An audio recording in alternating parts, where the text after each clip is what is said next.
السلام عليكم ورحمة الله. برحب بكل اللي بيشوفنا ويتابعنا على قناتي حياة أسماء. النهاردة هنعمل فيديو هنتابع فيها الفراخ البيضة اللي كنت اشتريتها قبل كده. طبعا زي ما انتم شايفين ما شاء الله الفراخ حلوة وكويسة. مش معنى كده ان هي معيتش ولا حاجة، لا، هي كانت عندها برد وبرد جامد، بس الحمد لله قدرت اعالجه.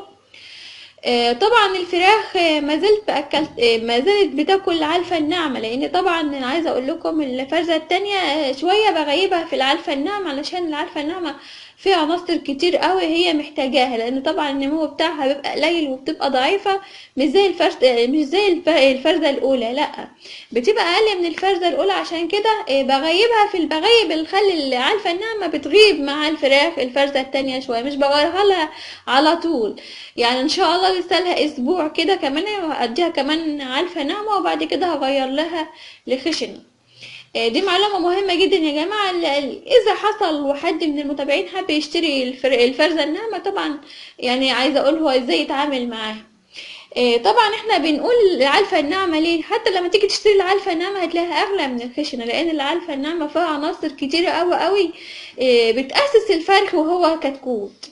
فهي عشان كده انا بحب اغيب الفرخ ان هو ياكل، يفضل ياكل يطول في العلفة الناعمة شوية، بحيث ان هو يتأسس كويس، بيبقى ياخد كل العناصر الموجودة في العلفة الناعمة. طبعا هي خلاف العلفة الخشنة، دي لها دور ودي لها دور. فالفراخ ما شاء الله كنت حطاها في كرتون الاول، دلوقتي حطيتها على الارض وحوطت لها، يعني هي على الارض وحوطت لها بكراتين. وبعدين اهم حاجه ان الفرشه تكون ناشفه، يعني اهم حاجه ان الفرشه تكون ناشفه. انا دلوقتي بحط لها قش، اي فرشه عندك هتحط لها قش، تبن، نشاره، اي حاجه موجوده بتسد. طبعا عايزه اقول لكم معلومه مهمه جدا جدا، ان انا ببدلهم الميه دافيه دلوقتي، ان انا مش بحط الميه سقعانه، انا بحط الميه دافيه. وبعمل لهم كمان، مش ان انا بعمل لهم الوقت ورق جوافه، يعني بديهم مرتين، بغلي ورق جوافه بليمون، وبعد كده بدي ميه بسكر بليمون. عايزه الفيديو ده انا عملته علشان اتكلم على الميه بسكر وليمون. دي حاجه مفيده جدا جدا. طبعا عارفين الليمون ده حاجه بيقي الفرخ من كل الامراض، وطبعا ده جميل جدا جدا ومطهر لامعاء الفرخ كمان. والسكر هو فاتح نفس بيفتح نفس الفرخ. يعني السكر احنا زي ما كنا زي ما قلت لكم، الفرخ اول حاجه احنا لما بنجيب الفرخ بنحصنه على السكر او العسل، فالسكر ليه دور كبير، دور كبير جدا جدا في التحصينات بتاعه الفرخ.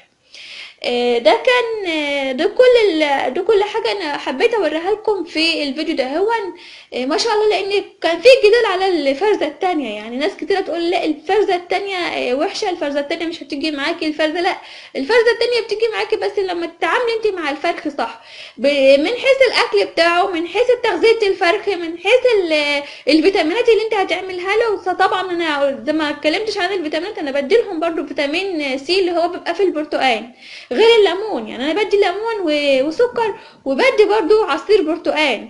العصير برتقال مركز باخد منه معلقه كبيره على صقيه الميه، وببدا ان شاء الله اديها لهم 3 4 ايام. ده طبعا حاجه طبيعيه مش هتضر الفرخ. وطبعا ما تنسوش الخميره، الحاجات دي كلها انا شغاله عليها جامد في الفرزه التانية، لان انا ممكن اكسل في الفرزه الاولى ادي كل حاجه من دهيا مره ولا مرتين في الاسبوع، لا، ببقى حريصه ان انا اديها على طول الاسبوع، بنوع لهم في الاعشاب وفي الخميره وفي كل حاجه زي اللي قلت، والفيتامينات كمان بتاعت الفرزه التانية عايزه معامله خاصه عشان الفرخ يجي معاكي وان يجيب لك الوزن اللي انت عايزاه، وانت ما تخسريش فيه. ان انت هو بياكل بياكلوا. طبعا الفرخ لما بيكون بياكل بتبقى انت فرحانه وسعيده بيه، لان غير لما بيكون الشايه بتاعته مقفوله طبعا بتبقى حاجه صعبه، لان هنا قفله الشايه بتاعت الفرخ بتضر الفرخ، مش ما بتبقاش حاجه كويسه.